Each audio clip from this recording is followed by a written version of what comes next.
नमस्कार, स्वागत है आपका यूएई खबर पर। चलिए शुरू करते हैं आज की ताजा बुलेटिन। सबसे पहले हम आज की हाइलाइट्स को जानेंगे, फिर खबरों को विस्तार से बताएंगे। लेकिन उससे पहले अगर आपने अभी तक रब्ता एम्स ऐप को डाउनलोड नहीं किया है तो फटाफट कर लीजिए। बता दें कि डाउनलोड करने के लिए आपको ज़्यादा कुछ करने की जरूरत नहीं है। जाना है प्ले स्टोर पर, सर्च करना है रब्ता एम्स ऐप, वहाँ पर आपको ऐप दिख जाएगा, आप उसे डाउनलोड कर सकते हैं। तो डाउनलोड नाउ। केन्या में बस हादसा, कतर में से घूमने आए 5 भारतीयों की मौत। अब 25 साल बाद हज होगा गर्मियों में। शेख मोहम्मद ने रखी दुबई मेट्रो ब्लू लाइन के पहले स्टेशन की नींव। गूगल पर ऐड देखने के बाद फिलिपिनो ईएमटी ने यूएई लॉटरी में जीते 1 लाख दिरहम। यूएई की कंपनियों ने तेलंगाना में लगाए 2125 करोड़ रुपए, मिलेंगे 5000 से ज्यादा नौकरियां। और आखिर में जानेंगे क्या है आज के रियल रेट्स, क्या है आज के गोल्ड रेट्स और क्या है आज के दिरहम रेट्स। तो चलिए खबरों को डिटेल में बताते हैं। केन्या में बस हादसा, कतर से घूमने आए 5 भारतीयों की मौत। सोमवार 9 जून को केन्या में एक बड़ा सड़क हादसा हो गया। कतर से आए 28 भारतीय पर्यटकों का एक ग्रुप जब घूमने जा रहा था तो उसकी बस हादसे का शिकार हो गई। इस दर्दनाक हादसे में कम से कम 5 भारतीयों की मौत हो गई और कई लोग घायल हो गए। कतर में मौजूद भारतीय दूतावास ने इस हादसे की पुष्टि भी की है और बताया है कि वे स्थानीय प्रशासन और भारतीय कम्युनिटी से मिलकर हर मुमकिन मदद कर रहे हैं। मीडिया रिपोर्ट्स के मुताबिक ये हादसा केन्या के न्यानदरुआ इलाके में हुआ। ग्रुप न्यानहुरुर टाउन की ओर जा रहा था, जहां वे पनारी होटल में ठहरने वाले थे। बस में कुल 32 लोग सवार थे, जिसमें पर्यटक के अलावा 3 टूर गाइड और एक ड्राइवर भी था। बारिश के कारण सड़क फिसलन भरी हो गई थी, जिससे ड्राइवर का बस से नियंत्रण हट गया। बस एक पेड़ से जा टकराई और पलट गई। हादसे के तुरंत बाद आसपास के लोगों ने घायलों को बाहर निकालने में मदद की और फिर एम्बुलेंस के जरिए उन्हें अस्पताल पहुंचाया। नैरोबी में भारतीय दूतावास की टीम मौके पर मौजूद है और जरूरतमंदों की मदद कर रही है। वहीं कतर के दूतावास ने दोहा में मौजूद भारतीय कम्युनिटी से भी मदद ली है। दूतावास ने मृतकों के परिवारों के प्रति संवेदना जताई है और कहा है कि किसी को भी मदद या जानकारी चाहिए तो वे +974 55097295 पर संपर्क कर सकते हैं। अब 25 साल बाद हज होगा गर्मियों में। सऊदी सरकार ने कहा कि अब से 25 साल बाद हज गर्मियों में होगा। अभी तो अगले कुछ सालों तक हज बसंत और फिर सर्दियों में होगा, लेकिन फिर हज का वक्त धीरे धीरे गर्मियों में आ जाएगा। सऊदी के मौसम विभाग ने बताया है कि यह बदलाव चंद्र कैलेंडर यानी इस्लामी कैलेंडर के हिसाब से हो रहा है। एनसीएम के प्रवक्ता हुसैन अल कहतानी ने कहा कि अगले 8 सालों तक हज बसंत में और फिर अगले 8 सालों तक सर्दियों में होगा।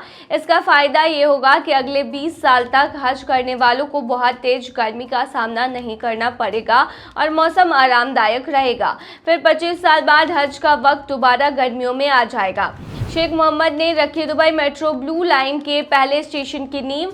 दुबई के शासक और प्रधानमंत्री शेख मोहम्मद बिन राशिद अल मखतूम ने दुबई मेट्रो की ब्लू लाइन के पहले स्टेशन का शिलान्यास किया है। ये स्टेशन आने वाले समय में दुबई की पहचान बनने वाला है और खास बात यह है कि ये दुनिया का सबसे ऊंचा मेट्रो स्टेशन होगा, करीब 74 मीटर ऊंचा। सोमवार को शेख मोहम्मद ने अपने एक्स अकाउंट पर बताया कि ये स्टेशन दुबई क्रेक हार्बर में बन रहा है और इसका नाम होगा एमआर प्रॉपर्टी स्टेशन। ये स्टेशन न सिर्फ ऊंचाई में सबसे बड़ा होगा, बल्कि यहां से दुबई की शानदार स्काईलाइन का भी नजारा मिलेगा। इस पूरी ब्लू लाइन प्रोजेक्ट में 56 मिलियन दिरहम का निवेश किया गया है। लाइन करीब 30 किलोमीटर लंबी होगी और इसमें 9 ऊंचे और 5 अंडरग्राउंड स्टेशन होंगे। ये लाइन दुबई फेस्टिवल सिटी, रास अल खोर, मिडरिफ इंटरनेशनल सिटी, अल वर्खा, दुबई सिलिकॉन ओएसिस और एकेडमिक सिटी जैसे पॉपुलर इलाकों को जोड़ने का काम करेगी। ब्लू लाइन के जरिए दुबई क्रीक के ऊपर से 1.3 किलोमीटर लंबा एक ब्रिज भी बनेगा, जिससे ट्रेन गुजरेगी। उम्मीद है कि 2040 तक इस लाइन से 1 मिलियन से ज़्यादा लोगों को फायदा होगा और ट्रैफिक भी करीब 20% तक कम होगा। इस स्टेशन को अमेरिका की famous architecture firm Skidmore, Owings and Merrill ने डिज़ाइन किया है। इसमें smart technology, energy saving system और ग्लास व कांसे का खूबसूरत कॉम्बिनेशन होगा। एक बार ब्लू लाइन शुरू हो गई तो दुबई मेट्रो का पूरा नेटवर्क 331 किलोमीटर का हो जाएगा, जिसमें 78 स्टेशन और 168 ट्रेनें होंगी। अकेले ब्लू लाइन पर रोज 3.2 लाख लोग सफ़र करेंगे और एमआर स्टेशन से ही 1.6 लाख लाख लोग रोज सफर करेंगे। गूगल पर ऐड देखने के बाद फिलिपिनो EMT ने UAE लॉटरी में जीते 1 लाख दिरहम। अजमान में रहने वाले एक फिलिपिनो प्रवासी और EMT यानी आपातकालीन medical technician Sherwin Rafael Trinidad की किस्मत चमक गई। उन्होंने UAE की ऑफिशियल लॉटरी UAE लॉटरी में 1 लाख दिरहम यानी करीब 22 लाख जीत लिए हैं। ये लॉटरी UAE सरकार और general commercial gaming regulatory authority के तहत चलती है और देश की पहली आधिकारिक लॉटरी भी मानी जाती है। शेरविन पिछले 7 सालों से UAE में काम कर रहे हैं। उन्होंने बताया कि ये सब एक गूगल ऐड से शुरू हुआ। मैंने UAE लॉटरी का ऐड देखा, सोचा ट्राई करते हैं, अकाउंट बनाया और अब देखिए मैं यहाँ हूँ, विनर। उन्होंने खुशी से अपना चेक दिखाते हुए कहा। अपनी जीत को लेकर शेरविन ने बाकी लोगों को भी मोटिवेट किया। उन्होंने कहा कि मैं पहले भी कई बार लॉटरी में हाथ आजमा चुका हूँ लेकिन कभी नहीं जीता, फिर भी उम्मीद नहीं छोड़ी। इसीलिए मैं कहूँगा कोशिश करते रहिए, उम्मीद मत छोड़िए। शेरविन का सपना है कि वो अपने देश फिलीपींस में एक सुंदर घर बनाए और अपना बिजनेस शुरू करें। साथ ही वो जरूरतमंदों की मदद भी करना चाहते हैं, खासकर उन लोगों की जिन्हें मेडिकल हेल्प चाहिए। उनकी ये जीत दिखाती है कि कैसे अब लोग UAE में डिजिटल लॉटरी प्लेटफॉर्म से अपनी किस्मत आजमा रही हैं। UAE लॉटरी तो 100 मिलियन दिरहम यानी 270 करोड़ से ज़्यादा तक का जैकपॉट भी देती है। UAE की कंपनियों ने तेलंगाना में लगाए 2125 करोड़ रुपए, मिलेंगी 5000 से ज़्यादा नौकरियां।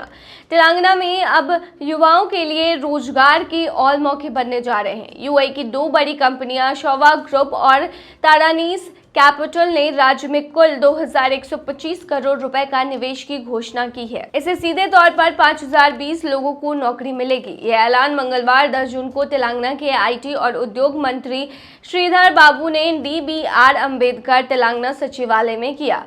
ये निवेश सिर्फ UAE की कंपनियों तक ही सीमित नहीं है। इस समझौते में तेलंगाना की 5 स्थानीय कंपनियां भी शामिल हैं। Relivation Biotech, Manakin Bio, Swobodha, Infinity Investment Advertisers, Accident Drilling Technology और यंत्रा टेक कंट्रोल्स। ये कंपनियां बायोटेक, ड्रिलिंग टेक्नोलॉजी और तकनीकी नियंत्रण जैसे अलग अलग क्षेत्रों में काम करती है। हर कंपनी का निवेश करीब 80 करोड़ से लेकर 1360 करोड़ रुपए तक का है। मंत्री श्रीधर बाबू ने बताया है कि पिछले 18 महीनों में राज्य में 60,000 से ज़्यादा सरकारी नौकरियां दी गई है और 3 लाख करोड़ के निजी निवेश से 1 लाख से अधिक रोजगार पैदा हुए हैं। उन्होंने ये भी बताया है कि शोवा ग्रुप और तारानीस कैपिटल आने वाले 3 सालों में 24,000 करोड़ रुपए और निवेश करने में दिलचस्पी दिखा रही है। इस निवेश का फोकस होगा AI, fitness, biotech, defence, energy और इंफ्रास्ट्रक्चर जैसे सेक्टरों पर। आने वाले प्रोजेक्ट्स में एक AI सिटी और 4th सिटी का निर्माण शामिल है। इसके साथ ही डायबिटीज और शुगर कम करने वाले बायोटेक रिसर्चर पर भी फोकस रहेगा। कुछ लोगों का ये कहना है कि उद्योग राज्य छोड़ रहे हैं। इस पर मंत्री ने जवाब दिया है कि ये सब सिर्फ अफवाहें हैं। उन्होंने कहा कि तेलंगाना आज भी निवेशकों की पहली पसंद बना हुआ है और यहाँ लगातार नए मौके बन रहे हैं। आखिर में उन्होंने यंग इंडिया स्किल्स यूनिवर्सिटी के लॉन्च का ऐलान भी किया, एक ऐसा संस्थान जो युवाओं को इंडस्ट्री के हिसाब से ग्लोबल लेवल की ट्रेनिंग देगा ताकि उन्हें बेहतर करियर मिल सके। चलिए अब आखिर में जानेंगे क्या है आज के रियाल रेट्स, क्या आज के गोल्ड रेट्स और क्या है आज के दिरहम रेट। शुरू करेंगे रियाल रेट से। तो आज एक सऊदी रियाल में 22.81 रुपये है, जो कि पिछले दिन 22.83 रुपया था। वहीं आज एक सऊदी रियाल में 36.49 नेपाली रुपीज़ है, जो कि पिछले दिन 36.56 नेपाली रुपीज़ थे। वहीं आज एक सऊदी रियाल में 32.56 बांग्लादेशी टका है, जो कि पिछले दिन 32.58 बांग्लादेशी टका था। वहीं आज एक सऊदी रियाल में 75.23 पाकिस्तानी करेंसी है, जो कि पिछले दिन 75.24 पाकिस्तानी करेंसी थी। वहीं आज एक सऊदी रियाल में 22.85 भूटानी करेंसी है, जो कि पिछले दिन 22.85 भूटानी करेंसी थी। क्या है आज के गोल्ड रेट, तो बता दें दुबई में आज 18 कैरेट सोने का दाम 305.20 दिरहम प्रति ग्राम है, जो कि पिछले दिन 302.50 दिरहम प्रति ग्राम था। यानी आज के गोल्ड के रेट की 18 कैरेट की भारतीय मुद्रा में कीमत 7,105 की है। वहीं 22 कैरेट गोल्ड का दाम 373 दिरहम प्रति ग्राम है, जो कि भारतीय मुद्रा में 8,683 के होते हैं, जो कि पिछले दिन 369.75 दिरहम प्रति ग्राम था।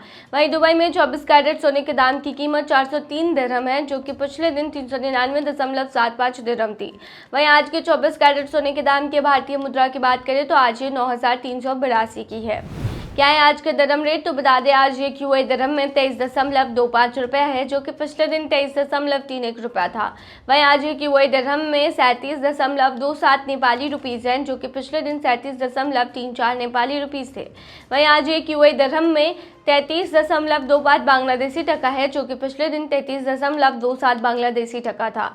वहीं आज ये क्यूआई दिरहम में 76.83 पाकिस्तानी करेंसी है, जो कि पिछले दिन 76.83 पाकिस्तानी करेंसी थी। वहीं आज ये क्यूआई दिरहम में 23.29 भूटानी करेंसी है, जो कि पिछले दिन 23.34 भूटानी करेंसी थी।